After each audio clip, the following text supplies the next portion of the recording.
Welcome friends, good evening. I am Sudhir. आज का जो हमारा टॉपिक है वो है मेथड ऑफ चार्जिंग डेप्रिसिएशन। सो आइए देख लेते हैं होता क्या है। डेप्रिसिएशन चार्ज करने के लिए फ्रेंड्स दो मेथड होते हैं। वैसे और भी मेथड होते हैं, मल्टीपल मेथड, लेकिन 11th से ले 11th class, 12th class, first year BCom first year और MBA में यही सारे मेथड्स आते हैं। अगर आप CMA CA कर रहे हो तो सकता है आपको मल्टीपल मेथड देखने को मिल जाए। ठीक है, सो आइए देख लेते हैं। तो सबसे पहला मेथड होता है straight line method. Straight line method को हम बोलते हैं original cost method, fixed installment method, ठीक है, या स्ट्रेट लाइन मेथड, है ना। तीन नेम है इसके, तो याद रखिएगा इसको, रिमेंबर दिस नेम। तो कभी बार क्या होता है एग्जाम में फ्रेंड्स, कई बार ऐसे मेथड से आते हैं कि what is original cost method, या what is fixed installment method, या what is straight line method, describe this method. तो आपको मीनिंग पता होना चाहिए। ठीक है, तो देख लेते हैं क्या होता है। देखिए फ्रेंड, इसमें क्या होता है, under this method the depreciation is charge on fixed percentage और fixed amount on original cost every year, this amount और percentage of charging depreciation remaining the same in every year. क्या मतलब हुआ इसका? देखिए फ्रेंड्स, सपोज करिए मेरे पास कुछ एसेट है, मैं बताऊंगा अभी एग्जांपल में आपको, ठीक है। तो उसमें जो डेप्रिसिएशन चार्ज होगा, वो जो चार्ज होगा वो कैसे होगा फ्रेंड? चार्ज या तो फिक्स्ड अमाउंट का होगा, हो सकता है कि हमने सपोज करो 1000 अमाउंट है, वही 1000 को हमने मल्टीपल ईयर में या आने वाले सब्सिक्वेंट ईयर में वही 1000 चार्ज करा। ठीक है, अमाउंट फिक्स है किसका? डेप्रिसिएशन का, या वो रेट फिक्स है। ठीक है, तो ये चीज़ है। तो वही यहाँ पर चीज़ लिखी है कि अमाउंट और परसेंटेज, ये आपको मेन चीज़ याद रखनी है, अमाउंट और percentage of charging depreciation remaining same in every year. तो जितने भी साल का डेप्रिसिएशन होगा, 3 ईयर, 4 ईयर, 5 ईयर, तो उसमें क्या होगा, जो अमाउंट होगा डेप्रिसिएशन का वो फिक्स होगा। किस पे? ओरिजिनल कॉस्ट पे। आई बात। तो उसको हम क्या बोलते हैं? Straight line. स्ट्रेट लाइन का मेथड का मतलब होता है कॉन्स्टेंट। ठीक है, फिक्स इंस्टॉलमेंट मतलब जो अमाउंट होता है डेप्रिसिएशन का that is fixed for multiple year या एवरी ईयर। ओके फ्रेंड्स, ठीक है। आइए इसका देख लेते हैं क्या होता है। फॉर एग्जांपल देखिए, जैसे कि मैं आपको एक एग्जांपल बता दूं छोटा, वैसे तो मैं आपको फॉर्मूला में बता दूंगा, लेकिन मैं आपको यहाँ पर बता दूं। फॉर एग्जांपल जो हमारी कॉस्ट है वो कितने की, सपोज करिए 10,000 के, ठीक है। और उसमें हम डेप्रिसिएशन चार्ज करते हैं कितना? 10% से। हमने डेप्रिसिएशन चार्ज करा 10%, ठीक है। तो कितना हुआ? ठीक है, फर्स्ट ईयर मैं यहाँ पर लिख देता हूँ। फर्स्ट ईयर में जो हमारी कॉस्ट है कितनी है, वो 10,000 है। डेप्रिसिएशन चार्ज करा 10%, तो कितना है 10%? 10,000 का 1000 चार्ज। ओके फ्रेंड्स, अब मैं क्या करूँगा यहाँ पर 10,000 में मैंने क्या करा, 10% कैलकुलेट कर लिया, कितना है मेरा 1000 आ गया। अब मैं क्या करूँगा 10,000 में से 1000 माइनस कर दूँगा, कितनी आएगी मेरी कॉस्ट? 9,000 आएगी। आगे फ्रेंड्स, तो ये मेरा क्या आ गया? फर्स्ट ईयर का डेप्रिसिएशन। अब जब मैं सेकंड ईयर में जाऊँगा, तो सेकंड ईयर में जाऊँगा तो मैं क्या करूँगा यहाँ पर फ्रेंड, यहाँ मैं आ गया सेकंड ईयर में। अब मेरी सेकंड ईयर की कॉस्ट कितनी होगी, यहाँ पर मैं ब्रॉड डाउन करूँगा तो कितनी हो जाएगी फ्रेंड्स? 9,000। ठीक है, लेकिन मेरा डेप्रिसिएशन कितना है? डेप्रिसिएशन तो मैंने कॉन्स्टेंटली यहाँ पर चार्ज कर लिया। देखिए, दिख रहा है ना आपको फ्रेंड्स, ये डेप्रिसिएशन है, ये सेम है। 1 मिनट में इसको हाईलाइट कर दूँ।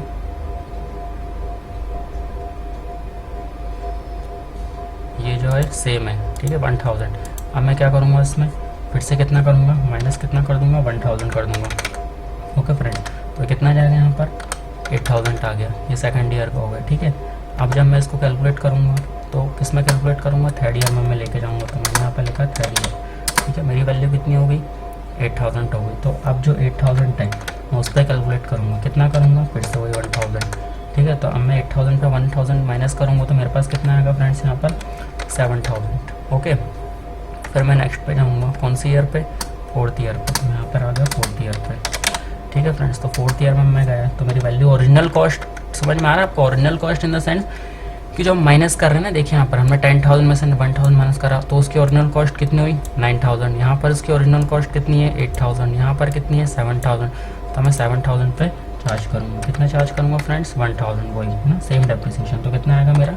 6,000। तो यहाँ पर आप देख रहे हैं कि जो रेट है डेप्रिसिएशन का या जो अमाउंट है वो फिक्स है। यहाँ पर ये देखिए, यहाँ पर देख रहे हैं ना आपको, देखिए 1000, यहाँ पर 1000, यहाँ पर भी 1000, यहाँ पे भी कितना है? 1000। तो हमने एक बार कैलकुलेट कर लिया यहाँ पर 1000, तो हमारा क्या हो गया? फिक्स हो गया मल्टीपल ईयर के लिए। ठीक है, तो ये चीज़ है। तो इसलिए हम उसको क्या बोलते हैं? Fixed installment method. इंस्टॉलमेंट का मतलब जो अमाउंट है ना, इंस्टॉलमेंट मतलब क्या समझते हैं? कैश या जो अमाउंट है डेप्रिसिएशन वो फिक्स है, तो हम उसको मल्टीपल ईयर में चार्ज कर रहे हैं। ठीक है, हाँ, वैल्यू हमारी डिक्रीज होगी। अब कुछ टाइम ऐसा आएगा कि अगर ज़्यादा हम कैलकुलेट करेंगे तो वैल्यू क्या हो जाएगी? हमारी 0 हो जाएगी। आई बस फ्रेंड समझ में? तो ये चीज़ है ना। आई होप आपको समझ में आया होगा। अभी हम जब क्वेश्चन करेंगे या उसको सॉल्व करेंगे थॉरोली तो आपको और अच्छे समझ में आएगा, ठीक है। नेक्स्ट मेथड है friend return on value method या डिमिनिशिंग बैलेंस मेथड या रिड्यूसिंग बैलेंस मेथड। देखिए फ्रेंड, इसके भी 3-4 नाम है। रिटर्न ऑन वैल्यू बोलो, डिमिनिशिंग बोल लो या रिड्यूसिंग बैलेंस मेथड बोलो, ठीक है। One and all are same, ठीक है। तो इसमें क्या होता है, देखिए under this method the depreciation is charge every, एक मिनट ये टीयर लिख दिया मैंने, ईयर होगा, स्पेलिंग मिस्टेक हो जाती है लिखते टाइप करते time. Every year on the book value of the asset is to charge at fix percentage of fixed value on reducing amount of asset, that is cost less depreciation. अब देखिए friend, इसमें क्या होता है, इसमें भी charge हो रहा है, रेट सेम रहेगा, समझ में आ रहा है। मतलब अगर 10% का रेट तो 10% से ही डेप्रिसिएशन लगेगा, लेकिन किस पे लगेगा, रिड्यूसिंग वैल्यू पे लगेगा। किस पे लगेगा फ्रेंड, रिड्यूसिंग वैल्यू पे हम डेप्रिसिएशन चार्ज करेंगे। अमाउंट यहाँ पर फिक्स नहीं होगा, यहाँ पर क्या होगा, रिड्यूसिंग वैल्यू पे जो अमाउंट लगेगा वो हम डेप्रिसिएशन चार्ज करेंगे। देख लेते हैं कैसे करेंगे। देखिए यहाँ पर मैंने लिखा फॉर एग्जांपल, इसलिए एग्जांपल लेके चलते हैं, ठीक है। फॉर एग्जांपल हमारी जो कॉस्ट है, यहाँ पर मैंने कॉस्ट ऑफ एसेट्स कितनी है, फर्स्ट ईयर की बात कर रहे हैं हम, कितनी है यहाँ पर, सपोज करिए 10,000 की लेते हैं ना, कन्फ्यूजन नहीं होगा। 10,000 है, कितना चार्ज कर रहे हैं हम इस पर, 10% चार्ज कर रहे हैं, ठीक है। हमने 10% कितना चार्ज कर लिया इस पर, डेप्रिसिएशन। हमारी वैल्यू कितनी आ गई फ्रेंड्स, 1,000 है ना, जो ऊपर सेम थी, ठीक है। अब मैं यहाँ पर माइनस करूँगा, तो माइनस करूँगा तो मेरी वैल्यू कितनी होगी, ठीक है। 10,000 माइनस में कितना कर दूँगा यहाँ पर 1,000, तो मेरी वैल्यू कितनी आई 9,000, ठीक है। ये क्या हो गया, मेरा फर्स्ट ईयर का हो गया 9,000। अब जब मैं सेकंड ईयर में आऊँगा फ्रेंड्स, तो सेकंड ईयर में आऊँगा तो मैंने कितना लिखा है, सेकंड ईयर की वैल्यू कितनी होगी मेरी, ठीक है 9,000। ये मैंने माइनस करा, कैरेट डाउन आया, सेकंड ईयर की मेरी वैल्यू कितनी हो गई, 9,000 हो गई, करेक्ट, ठीक है। अब मैं 9,000 पे फर्दर फिर कितना चार्ज करूँगा, 10% चार्ज करूँगा। तो भाई 9,000 पे मैंने कितना चार्ज करा, यहाँ पर 10,000 चार्ज कर दिया, 10% चार्ज कर दिया एट द रेट 10%, ठीक है। यहाँ मैंने 10% लिख दिया, तो मेरी वैल्यू कितनी आ गई यहाँ पर 900। ओके फ्रेंड्स, 900 आ गई यहाँ पर। तो मैं 9,000 में से कितना माइनस कर दूंगा सेकेंड ईयर में, 9,000 माइनस 900, ठीक है फ्रेंड्स। तो मेरी वैल्यू यहाँ पर कितनी आ गई 8,100, ठीक है। मेरे सेकंड ईयर की आ गई। अब मैं थर्ड ईयर में जाऊँगा यहाँ पर, तो मैं क्या करूँगा यहाँ पर, सपोज करिए मैंने यहाँ पर थर्ड ईयर में लिखी वैल्यू, ठीक है, कितनी है 8,100, ठीक है, हमारी वैल्यू हो गई। अब मैं फर्दर इस पर कितना डेप्रिसिएशन चार्ज करूँगा, फिर से वही करूँगा, कितना 10% का डेप्रिसिएशन चार्ज करूँगा, तो मेरी वैल्यू कितनी होगी